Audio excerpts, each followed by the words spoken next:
Blessed is the man that worketh not in the counsel of the heathen, nor sitteth in the seat that is scornful, but his delight is in the law of the Lord, and this Lord I see I detect sunrise and sundown. Him I go there like a tree planted by the rivers of water that bringeth forth fruit in his season. Him leaf never I go wither, and whatsoever him do shall prosper. Yea! The heathen them now they saw them there like a chaff with the wind driveth away. Therefore the heathen them never go turn upon judgment, nor the sin among them in the congregation of the righteous. For the Lord God Jah love the way of the righteous and the way of the sin among them always and always. I go perish. Blessed is the man, blessed is the man, blessed is the man. The Lord is our shepherd, me never go want. Him maketh I lie down in a green pastures. Him leadeth I beside still water them. Him restoreth I soul. Him leadeth I in the path of righteousness for him name's sake. Yea! Though I Rasta, I go walk through the valley of the shadow of death. I can't fear no evil, for thy rod and thy staff them comforted I and I. Who prepare a table before right in the presence of our enemy them. Who anointed I head with no oil, the cup runneth to over. Surely goodness and mercy, I go follow I all the days of I Ivan. I go dwell in the house of the Lord God Jah. Kadmawe grumabe atela exact beer tanaista lena bashante shante. Kadamawe grumabe, he that dwelleth in the secret place of the Most High Jah shall therein abide under the shadow of the Almighty. And I give thanks. And I give thanks. And I give thanks. This is the Black Pot, aka Kukushunamo, where we speak truth to power. And my name, Black Rasta. Now, in every traditional African home, there is a black pot. And each time this black pot rests on the fire, there is something very sumptuous cooking. Now, the black pot represents the continent of Africa. The different ingredients in the black pot represent the people of Africa. Just as the ingredients in the black pot are of different shapes and sizes, colors, tastes, and even smells and aromas. But decide to put away all differences and come together into the pot so they can produce one homogeneous, nutritious product called food. We must, as a people, put away all our differences, agree to disagree, right here on the continent of Africa, and make sure we produce development for our people. This is the concept of the Black Pot, aka Kukushunamo, where we speak truth to power. We are live on Pan-African TV, also live on Ghana Web TV. We are also live on Black Empire TV, and by the power of satellite, we are all over the continent of Africa and the world over. This is the Black Pot, aka Kukushunamo, where we speak truth to power. And my name, Black Rasta. Pick up our numbers on the screen and give us a call. It could be a WhatsApp call. You could even send us a WhatsApp message. For business, what are you selling? What event do you have? You want us to promote it? You want everybody to get to know about it? You want your business to prosper? Pick up our numbers and let us talk. Now, the more the African businesses prosper, the more we prosper. And you give us a certain financial muscle to be able to fire on. Remember, in this segment, we do not criticize. If we must criticize, we would only just criticize to build and not to destroy. We are in the service of God and country. This is the Black Pot, aka Kukushunamo. It's time to speak truth to power. First story. What are we looking at today? The first one says, planting for hype and propaganda. There is something in Ghana they call the PFJ, planting for food and jobs. But it looks like all of a sudden it has become PHP, planting for hype and propaganda. Now, what does it seek to achieve? Now, the Agric Ministry, headed by one Dr. Akoto, and that's him here, has worked with the Food and Agriculture Organization in the past. He's supposed to be an agric guru. In fact, he was one of those touted for a great job in this government of Nana Akufo-Addo. He brought about the planting for jobs, or food and jobs. And what was it supposed to achieve? Farmers will be encouraged to produce food. Ghana would never be a hungry country. We will produce so much food, we would have to export a lot of it. In fact, the level of agriculture will be improved so that farmers will no longer fall on obsolete tools to produce food. These are some of the wonderful things the PFJ was supposed to achieve. It was also supposed to reduce poverty. By how far have they been able to reduce poverty amongst farmers? How many farmers have stopped using obsolete tools like hoes and cutlasses to produce food? My brother, my sister, how much food do we have? In fact, when the economic crisis hit Ghana, and the Ghana cedi was the worst performing currency in the world, this man here said that there was no reason food prices in Ghana must rise. After all, the planting for food and jobs was in place. There was so much food. Remember, he even told us a bunch of plantain, 3 cedis, 4 cedis, 5 cedis. And when we asked him to show us the market where we could get that, he couldn't tell us. My brother, my sister, it looked like planting for food and jobs had all of a sudden become planting for hype and propaganda. But we were not going to be too quick to just label it like that. Watch this. It says, no justification for high retail prices of food. That's agreed minister. And look at the date. 9th November 2022 is this month of November. And it's coming from Joy Online. Let us read the story. What does the story say? It says, Minister for Food and Agriculture, Dr. Owusu Afriye Akoto, says his outfit, through its price for formation analysis, has found no justification for the high retail prices of food across various cities in the country. Some Ghanaians say market women have capitalized on a high price of fuel and are selling goods to customers at abnormal prices to make undue profits. The story goes on. Quick. What does the story say? It says that, hey, listen, these prices must not go high because we have planting for food and jobs. And then, boom, they said they are going to bring about the farmers' market where they would go and bring food in trucks to come and sell to us. And they started selling the food. We were happy because they said we would now buy food cheaply. But even the food they said they were going to bring, only some people would qualify to come and buy the food. As to which people, I cannot tell you. Some people said government workers must come and flash their cards and so on and so forth before buying the food. But look at the headlines. They started selling the food. And many people are not happy about what is happening. Price of agric ministry foodstuff is higher than on the open market. People started complaining. This is too much. In fact, when we go to buy here, it's even cheaper than the so-called cheap one from the agric ministry.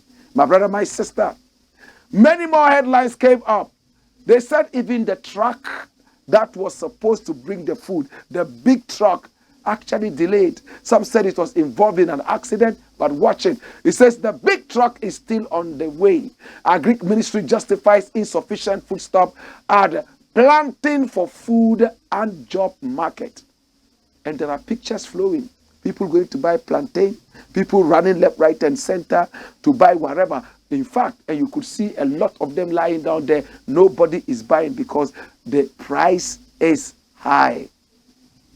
Is it planting for hype and propaganda? They said the big trucks were going to bring the food. All of a sudden, the big trucks were involved in an accident and couldn't reach there. But they were still able to provide something. People are complaining that no, it defeated the purpose of this. They were supposed to buy them at low prices, but the prices here are even worse than the prices on the open market. My brother, my sister, planting for food and jobs has become planting for hype and propaganda. Dash it away and bring me the next headline. This is Ghana, and it's unfortunate. These people seem to be involved in a lot of propaganda, not ready to go to the nitty-gritties and satisfy the average Ghanaian. Next headline says what? Watch it. What does it say? Parliament's spoilt kid arrives. Correct it and make it Parliament's apostrophe S. Apostrophe S. You know? Parliament's spoilt kid arrives. My brother, my sister, the whole Parliament of Ghana was waiting for one person, the Queen of the Parliament. The whole Parliament of Ghana had been taken captive. My brother, my sister, and what happened? Everyone was waiting for the poster kid of the Ghana Parliament, and that's her, the daughter of Safo Kantanka. She's called Sarah Ajua Safo. She left the shores of this country and went to America. Within 1 month of living in America, her accent changed, and she started speaking like the average citizen of America. She told the whole Ghana that, hey, listen, my family first. She swore before she became a public official that Ghana must come first every time. But she told the whole country that she was in America to take care of a sick child and that her family was first. But this did not ring an alarm in the ears of the officials. They let her go on. And then it was time to vote for the e-levy. And the opposition was ready to vote against the e-levy. They needed the numbers, so they had to find a way of bringing Ajua Safo in. They flew her all the way in a chartered flight from America. Albeit some big skirmishes left, right, and center, to the point that it was even alleged that so much money, 120,000 Ghana cedis, was paid into her Fidelity account just to cajole her and massage her enough to leave her base in America and come and vote for the e-levy.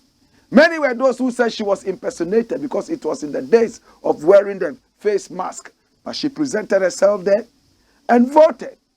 Even before she came to the Parliament House, in fact, officials, government officials had to go to her house, knock at her gate, and wait outside for several hours before she came out and opened the gate. And a convoy had to lead her all the way to the Parliament House. The poster child, in fact, the poster queen of the Parliament House of Ghana, Sarah Ajua Safo, the spoilt brat. My brother, my sister, this did not sound enough warning to the people. The opposition was having a field day. Opposition did not want Ajua Safo to be removed because she was an absentee. And by continually absenting herself from Parliament, they would have their way. The hung Parliament would come to reality. And interestingly, people were advocating. In fact, the majority wanted Ajua Safo out because they did not see her to be patriotic enough. Pressure came mounting on the president, and he removed her from the Ministry of Gender and Social Welfare. She was the minister there. They took her out. Minister in absentia. Absentee minister. They took her out. But to take her out as an MP became a strong axe to grind. My brother, my sister. Hear me now. Now the Parliament of Ghana debated over this left, right, and center. They wanted to get in contact with Ajua Safo. They sent her messages. She said she received none of them, but she received the message of the radio station that was ready to interview her, and they spoke. But the message from the Parliament House, she never received. It went on and on and on and on, till it looks like she has arrived in Parliament right now. Parliament's spoilt kid arrives. Look at the headlines. Ajua Safo back in Parliament. And this is 11th November 2022, Friday. Watch the story. What does it say? According to the majority leader, Oseche Mensah, the ruling was unfortunate, saying the speaker may have misinterpreted the law. But on her return, Ajua Safo seems to be blending in easily. She told journalists that it feels good to be back. The reception has been great. The embattled legislator said on Friday, November 11, I am back as a member of parliament to continue my duties. And so today is the first day. I am hoping that the subsequent weeks are going to be good. Well, today is the first day, and I am hoping that the subsequent weeks would go good, right? Are going to be good. That's what she said. Now, the committee failed to achieve a consensus in its recommendations in whether absenting herself for more than the mandatory 15 days without permission warranted her seat being declared vacant. The majority, however, wants the seat declared vacant without delay in line with stated constitutional provisions. It observed that Madam Safu failed to take advantage of the numerous opportunities to explain her absence without leave. And I'm so interested in that piece. Before going on recess in July, Mr. Bagbin deferred his ruling on whether the Dome Kwabenya seat will be declared vacant or not, following Madam Ajua Safu's failure to honor an invite by the Privileges Committee on her continuous absence from Parliament. The Speaker, on May 4, referred Ajua Safu, Henry Kwate, MP of Ayawaso Central, and Kennedy Ohini Ejapon, MP Asin Central, to the Privileges Committee for absenting themselves from 15 sittings of the House without permission. That was during the first session of the 8th Parliament. My brother, my sister, they absented themselves without permission. Kennedy Ejapon was ill. He had gone through a major brain surgery. Ajua Safu said she was taking care of her son and her family first. Enough reason to get her out of the way. In these times when we're talking patriotism, we have no time for people who will not put the nation first. The bigger picture must be put first. That was what she said. They gave her the opportunity to explain. She didn't need to explain to anybody. A spoilt brat with no respect for anybody. My brother, my sister, even her own party wanted her out. As you read there. Now she's back in Parliament. It's like nothing has happened. What a joke Parliament. Ajua Safu has never explained why she's been away for 15 times with no permission. She comes back as if she was the one who created the Parliament. Went to sit in there. She says she's blended in good and everything is going good. What a joke. Who is going to take you serious? What kind of a parliament is this? Who is going to take you guys serious? Everything is about politicking. The nation is not in their hearts. They trample the nation wherever they go. What interests them most is their bellies and at the same time their partisanship. This is a dirty parliament. We must be careful, my brother, my sister, what we do to our nation. Or else, the generations coming will spit in our face and spit on our graves. Ajua Safu, you are not welcome to the parliament. Dome Kwabenya people, what are you waiting for? Kick this spoilt brat out. Can't you see that she's not patriotic? Or you guys don't have better people to replace her? What a joke country. And when the country is falling apart, you are looking for pastors to come and pray to put it together. I'll leave it here. This is the Black Pot, aka Kukushonomo. When we return, we have more. But I have a quote for you. Hey! Wayo!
pot. Coco show them. This is the Black Pot, aka Kukushonamo, where we speak truth to power. And my name, Blakk Rasta. Next thing to look at is this one, rolling on your screen right now. Land Cruiser V8, full of makeup powder. Hey, there's this guy, when he speaks, Ghanaians shudder. He's so brilliant. I love him so much because he seems to know his thing. It's called Sammy Jemfi. He's in the communications team of the opposition NDC, National Democratic Congress. I like him. He's so brilliant. He's a lawyer by profession. My brother, my sister, for some time now, he's been hit with so many lawsuits, left, right, and center. He alleged that the vice president's wife, Samira Baumia, and you can see her face, she's somebody who likes makeup. Every Ghanaian sees her as a symbol of makeup because of what journalists have said in the past and even now. Oh, makeup. Everywhere she goes, makeup. She likes her makeup so much that she's employed makeup artists to deal with her situation. Most women do. But the media has been able to bring her to the front of makeup. My brother, my sister, and hear me now. Sammy Jemfi came out point blank and said on a radio station that there was a whole Land Cruiser, brand new one, that contained nothing but makeup powder and kits, plus a standing by makeup artist. Everywhere Samira Baumia went, so her face will be painted almost every second whilst on a journey in the name of making up. Samira Baumia heard it, got angry, and decided to make her lawyers write to the radio station, Neat FM, to say, hey, the host of the show sat back and allowed him to malign me, to make me look insensitive at the time that the nation is struggling. That a whole Land Cruiser V8, brand new one, has been given to me for only my makeup. Now, Ghanaians believed it for one reason. The president has a V8 that is wholly reserved for a magic chair that he carries around, some short chair like that. Some people said it was given to him by a spiritualist, Prophet Owusu Bempa. Some other people said, well, it's for security reasons. Whatever it is, it occupies one whole V8 Land Cruiser. Now, somebody also has a V8 that occupies not a magic chair, but makeup powder. So when her lawyers wrote to the radio station and demanded that Sammy Jemfi apologized, and the radio station also apologized, or else they will end up in court. Quickly, this was what Sammy Jemfi said. Watch it. Sammy Jemfi retracts, apologizes to Samira Baumia. My God, read the story. He says, Communication Director for the Opposition National Democratic Congress, NDC, Sammy Jemfi, has retracted and apologized for a malicious allegation he leveled against the Second Lady of Ghana, Samira Baumia. Mr. Sammy Jemfi, in a live interview session at the studios of Neat FM, a subsidiary of the Despite Group, claimed that the Second Lady had a dedicated brand new Toyota Land Cruiser, purposely for carrying around the makeup artist and makeup. In a sharp U-turn, following a letter served by Sarkodie Abuafoewia and Associates, lawyers for the Second Lady, to demand a formal retraction of an apology for the allegations, Mr. Sammy Jemfi confessed to having peddled falsehood against Mrs. Baumia. The Second Lady's convoy does not have one brand new Land Cruiser that carries a makeup kit and artist. There is no such arrangement. So it's only fair that I retract and apologize. I am sorry, said the remorseful Sami Gyamfi. Sami Gyamfi in recent times has been slapped with many lawsuits for defamation and slander against prominent political figures. Come. My brother, this is sad. Is this how you want to win elections? Sami Gyamfi, you didn't need this. You are brilliant. You bring several issues. Your arguments are normally issue-based. Why did you have to go personal? That is cheap and infantile. You are a lawyer. It's good that you apologized. Very good. But with people like me, I'm beginning to put you in a certain category of the abronians with gutter mouths. They talk with no sense. You are a fine gentleman, a lawyer. When you are speaking a can, so eloquent. You have been blessed and graced with eloquence. Better still, blessed with oratory and common sense. Did you need to say that the vice president's wife had a dedicated Land Cruiser V8 carrying a makeup and a makeup artist? How would that win you the election? Is it all about propaganda? So there's not a single loyal and honest politician? We were beginning to see you as somebody who had the nation at heart and somebody who would win. Look, hear me. There's a reggae song that I like, and it's coming from Everton Blender. It says, I will not cheat because I want to win. What you are doing right now, sympathizers of your party are going to fall out. They are sympathizing with your party because of the truth, not because of the lie. I am so ashamed of this thing that you said. I am not a fan of the vice president. Neither am I a fan of the vice president's wife. But I respect her, and I would like us to play on a level playground. Nobody's interested in the propaganda and lies. That means you don't even respect us. How do you come and tell me lies to get my support? It means you see me as an idiot. Sami Gyamfi, I rated you more than this. That apology was good, but it has reduced you a lot. It's made you come into the same category as that guy that I mentioned. They just talk. They have a dictionary of insults that they go through every day. So that when they come out, it's all about insults that people have never heard. People have to go back into ancient times to be able to understand what insults they are bringing out. That is their kind of politics. But you are a gentleman with common sense. Don't let it happen again.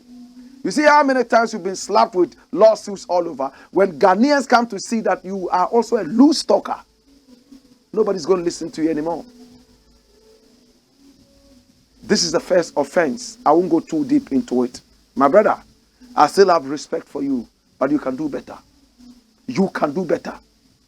This is the Black Pot, aka Kukushunamo, where we speak truth to power. When we return, we have more.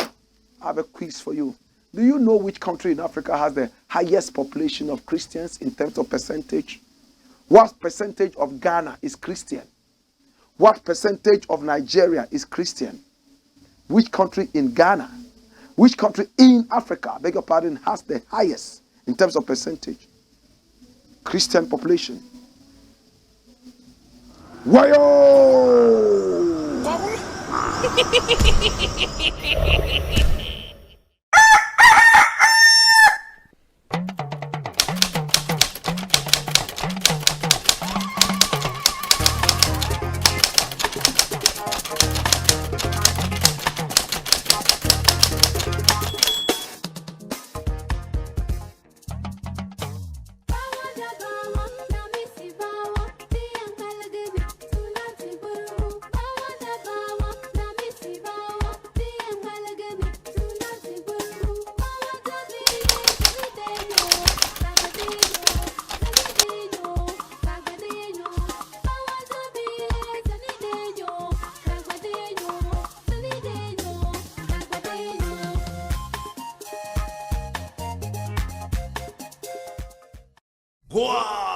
Skipper George. Blackpot. Coco show, man. This is the Black Pot, aka Kukushunomo, where we speak truth to power. Next item. Here we don't criticize, but if we must criticize, we'll only just criticize to build and not to destroy. Come along! A bag of lies in the skies. Hallelujah. A bag of lies in the skies. My God have mercy. Now the information minister, who I have branded as the minister of new vocabulary, is here. His name is Kojo Ponkruma. In fact, he was my colleague at a radio station right here in Accra, Ghana. He says what? Watch what the man says. What is the headline? People are deliberately spreading disinformation to jinx the country. And this is Oponkruma. Published when? 11th November 2022. Let's read the story. Come on. It says Information Minister Kojo Ponkruma has cautioned against the deliberate disinformation concerning the health of the economy that is fueling panic withdrawals and capital flights. The situation, he said, is what is worsening the country's fiscal problems and not government's actions. He stated that some persons have taken to spreading falsehood about the economy on social media in order to create a fiscal atmosphere that will serve their parochial interest better. But this is a time in which you have high levels of social media activity. You have high level of misinformation and actually disinformation, which is very different from misinformation, where people put out information that is not correct. And I will cite you examples. Wow. This is the era where you have people going on social media and recording voices, literally scaring the market. So it's not about the communication per se. It's about what people are doing to deliberately jinx our market in a particular way. You will notice that currently some people are on trial. Some have been arrested because the investigation showed how they fabricated stories on websites, then putting them on WhatsApp platforms and pushing them through to scare the market. He said on Joy News' PM Express Business Edition, he noted that whilst preliminary efforts had been made, including blocking their malicious websites, they have gone ahead to create new ones to further their agenda. Dash it away. My brother, my sister, this is a desperate information minister and a desperate nation that are trying to fight press freedom. I do understand that people can put out disinformation. I do understand that there are people who do propaganda. But who does more propaganda than politicians? My brother, my sister, listen. If the economy is good, no amount of propaganda, no amount of disinformation, no amount of misinformation can affect the economy. The economy is bad. We don't need Angel Gabriel to come down and tell us that it's bad. Everybody knows that. We all buy water. The price of water has gone high. We all go to the hospital. We know how much we are charged. We all buy oil. We all buy food. And we know that the price of food has spiraled. So we know exactly that the economy is sick. So if you come to tell us this, it looks like the economy is actually better than what people are putting out there. But no, the economy is terrible. The cedi is the worst performing currency in the world. What else? What amount of disinformation can you bring that is worse than the cedi being the worst performing currency in the world? My brother, my sister, let's get more serious. Hey. The best way of giving information is to let people see it. In writing, those of you who have studied writing, when you are writing, one of the laws of writing is do not tell, show. So you don't tell me that, oh, there's a man who is overly rich. He's so rich that the whole nation, everybody's talking about him. You are telling, show. How do you show? Oh, a man who owned 30-story buildings in a particular area and was said to also own another 30 in almost every part of the city or the country. and drives about 100 different cars at different times, owns how many banks, before you finish telling what this man owns, the whole world would get to see that this is a rich guy. What point is Blakk Rasta making?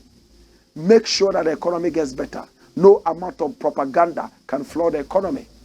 Make sure that the people of this country are better off. How much propaganda are people going to say about the American economy that's going to affect it? It will take a bag of lies to be able to bring it down. So, Minister of New Vocabulary. In fact, sometimes I just feel like people think being Minister of Information is grammar. Come and talk plenty and go away. Like our president is running around on, they say, environmental, whatever. When your own country is dying from galamsey. The environment is all gone bad and terrible. You've not been able to control it. Illegal mining all over the place. Your ministers are selling portions of reserved forests. You are going to talk to who and advise who? By your fruits you shall be known. My brother, my sister, let's be more serious. This is the Black Pot, aka Kukushunumo, where we speak truth to power. Dash it away and bring the next thing. Next thing I want to look at, and this looks like the very last one that we're going to look at today. And it says, salt shortage in Ghana. Yes, that's true. Do you know how much salt costs right now? Salt that we used to buy for 50 pesos is now 2 cedis 50 pesos. It's gone 5 times more. 500% increase. Salt, as you can see, in Adan. I was in Adan just a few days ago, and I saw salt harvested, and I was given a little bit of it. My brother, my sister, this is salt. Adan has the best salt in the world, and Adan is right here in Ghana. There has never been any salt shortage. Not even when there was a certain scare that the salt was not even produced so much anymore. But now we have a shortage of salt. Salt is used in the oil industry and so many other different industries like that. Right now, people cannot even find salt to buy. This is the time the salt crystallizes, as you can see in the photo. This is the time Adan produces more salt than ever. But they went in and brought in an incompetent man. And because of political goodwill, this incompetent guy here called Magdan, who doesn't know anything about salt production. If he knows at all, maybe it's just something small. Was given the whole Songo Lagoon some controversial, whatever we may call it. My brother, my sister, the chief, some of the chiefs came and agreed with him that he should take it and help the people of the area. He went and built some tiny astroturf over there that the people should come and do sporting activities. Yeah. And then some of the people were fooled by that. He claimed that he was going to provide employment for the people in the area. Political bulldozer. He bulldozed his way into it.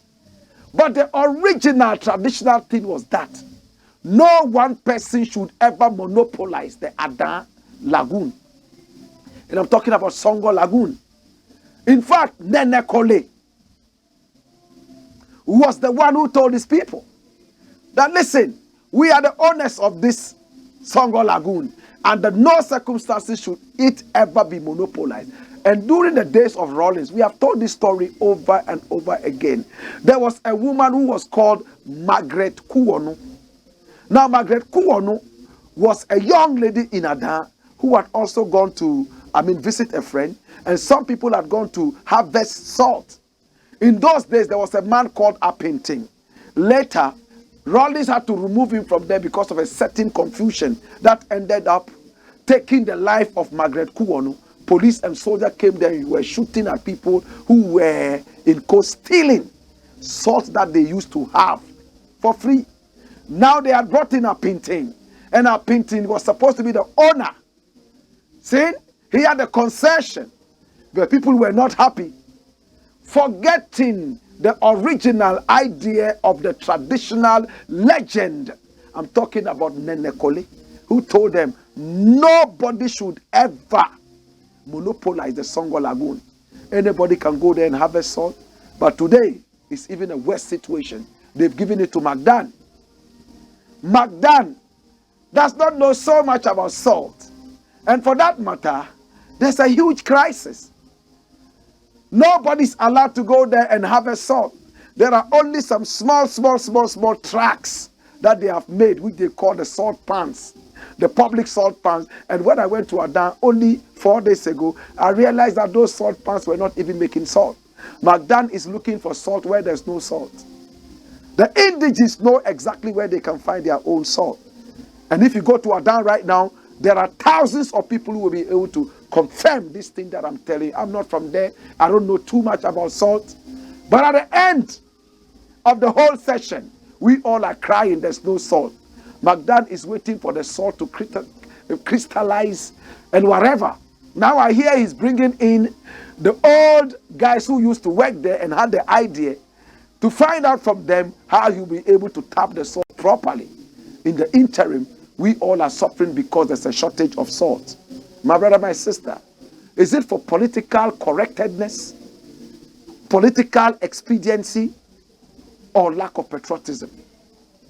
Today, the people of Ada are fighting against Magdan's monopoly of the Songo Lagoon.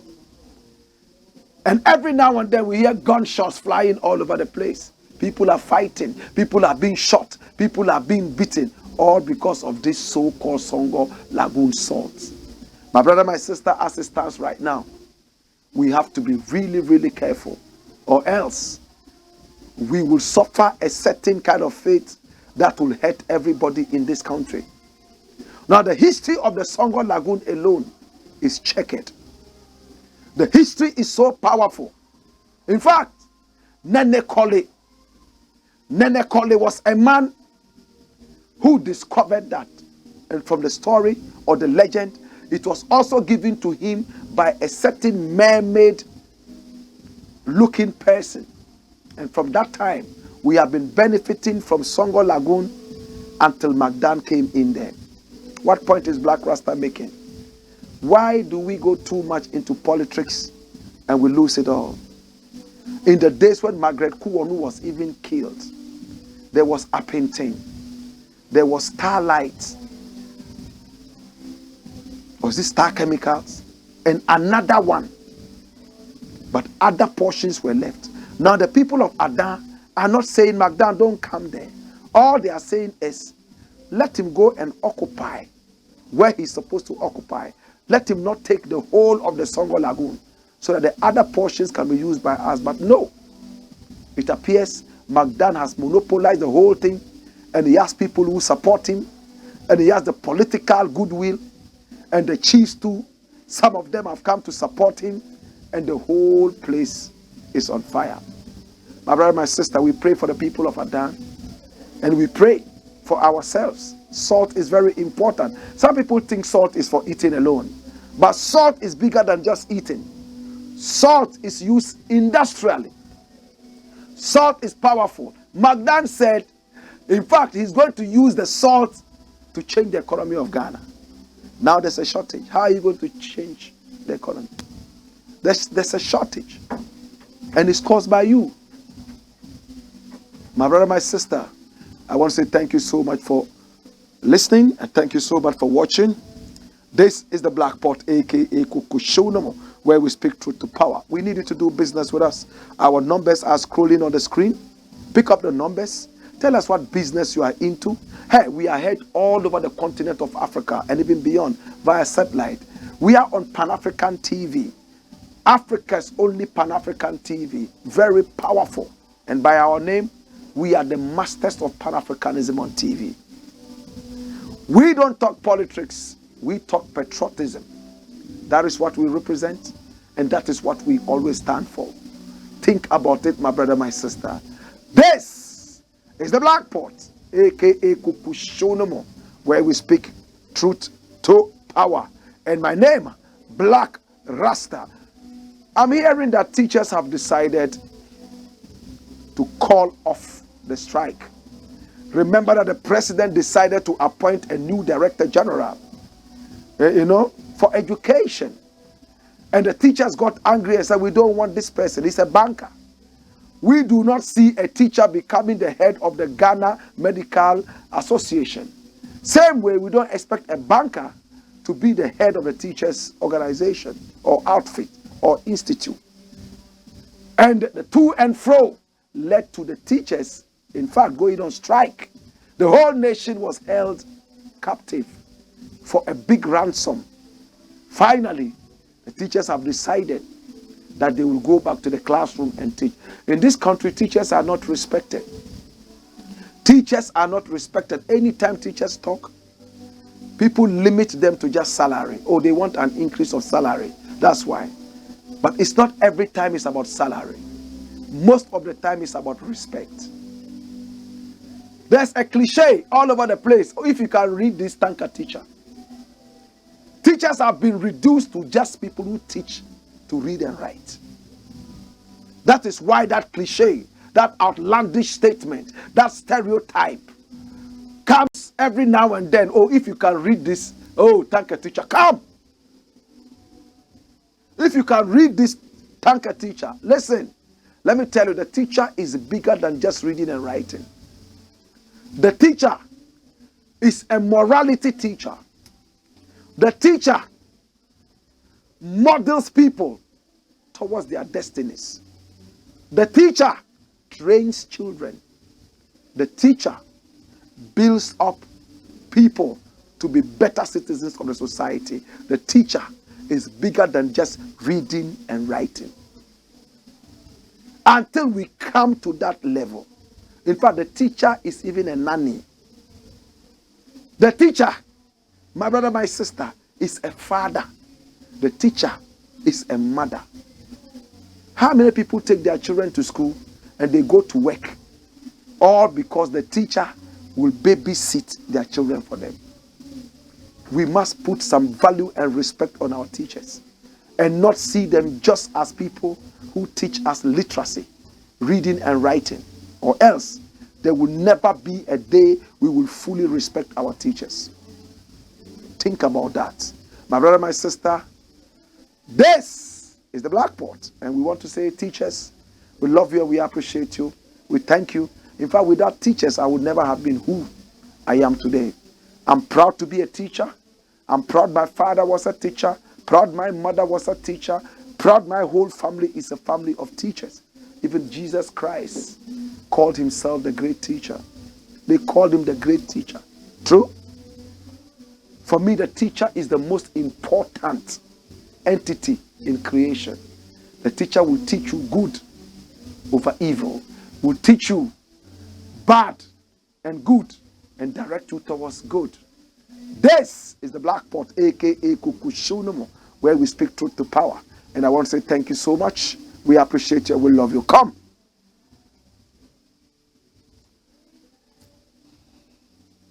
Wayo!